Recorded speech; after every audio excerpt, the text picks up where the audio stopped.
Radhe Radhe everyone, आप देख रहे हैं सीरियल से आप आज, जहाँ पे मिलती है आपको आप ही के फेवरेट शो से जुड़ी इंटरेस्टिंग अपडेट।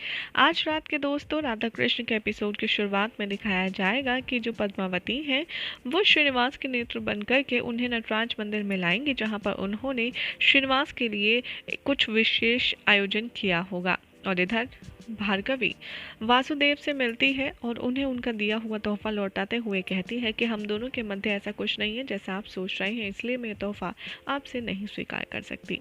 ये बात सुन के वासुदेव काफ़ी ज़्यादा क्रोध में आते हैं, लेकिन वो कुछ कहते नहीं हैं और फिर वो भार्गवी की ओर दोस्ती का हाथ बढ़ाते हैं और कहते हैं कि ठीक है, हम मित्र तो बन ही सकते हैं।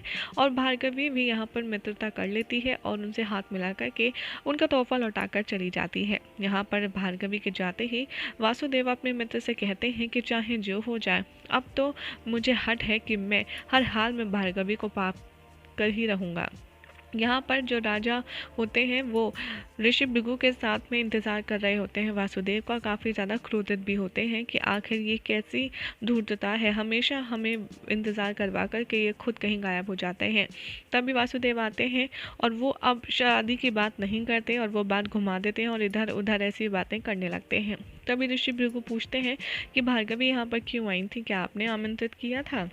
तभी वासुदेव कहते हैं कि जी, मैंने दरअसल भार्गवी को आमंत्रित किया था महल दिखाने के लिए, इसीलिए वो यहाँ पर आई थी, लेकिन अब वो जा चुकी है। और वो बात जो शादी की करनी होती है वासुदेव वो बात नहीं कहते और वो बातों को इधर उधर घुमा देते हैं और उनकी बातें सुनकर के राजा जो होते हैं उन्हें बहुत ज़्यादा क्रोध आता है। भार्गवी इधर फिर से मार्ग भटक जाती है। तभी रास्ते में उन्हें गोविंद राज मिलते हैं, उनसे थोड़ी बातचीत होती है और फिर वो उनसे सहायता मांगती है और गोविंद राज उन्हें नटराज मंदिर की ओर ले जाते हैं अपने साथ। वहाँ पर दिखाया जाएगा कि जो पद्मावती है वो देखती हैं कि भार्गवी आ रही है, वो गोविंद राज को अवॉइड करके श्रीनिवास का हाथ पकड़ती हैं और उनके ऊपर ढेर सारे पुष्पों की वर्षा करती हैं और उन पर अपनी पसंद के इत्र लगाते हुए कहती हैं, ये सभी इत्र मैंने खास तुम्हारे लिए बनवाए हैं श्रीनिवास, अब से तुम्हारे ऊपर सिर्फ मेरे इत्र की महक आएगी, तुम्हें सिर्फ यही इत्र लगाना होगा, अब से तुम्हारे जीवन में हमेशा इत्र की यही सुगंध महकती रहेगी। ये सब कुछ भार्गवी देख रही होती हैं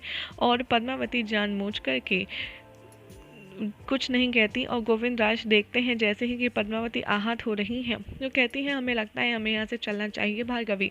और यहाँ पर पद्मावती जानबूझकर के श्रीनिवास के साथ में नज़दीकी बढ़ाती हुई नजर आती हैं। कभी वो अपने हाथों से पूरे शरीर पर इत्र लगाती हैं तो कभी उनके साथ ज़बरदस्ती नृत्य करने पर उन्हें मजबूर करती हैं। गोविंद राज के पास कोई ऑप्शन नहीं होता, वो भार्गवी को ले जाने में नाकामयाब होते हैं और इधर श्रीनिवास मजबूरी में भार्गवी को छोड़कर यहाँ पद्मावती के साथ नृत्य करने पर मजबूर हो जाते हैं। लेकिन जैसे ही श्री की नज़र भार्गवी पर पड़ती है वो नृत्य रोक देते हैं और तभी पद्मावती आती है भार्गवी के पास और कहती हैं कि वासु के साथ भार्गवी प्रेम करती है। ये सुनकर के भार्गवी और श्रीनिवास दोनों ही काफ़ी ज़्यादा शॉक में आ जाते हैं और एक दूसरे को देखते रह जाते हैं। यही हो जाएगा आज रात के एपिसोड का एंड, जिसके बाद कल क्या होगा आपको बताएंगे नेक्स्ट रिपोर्ट में। ऐसी ही मज़ेदार अपडेट्स के लिए चैनल को सब्सक्राइब करें, वीडियो को लाइक शेयर करना ना भूलें।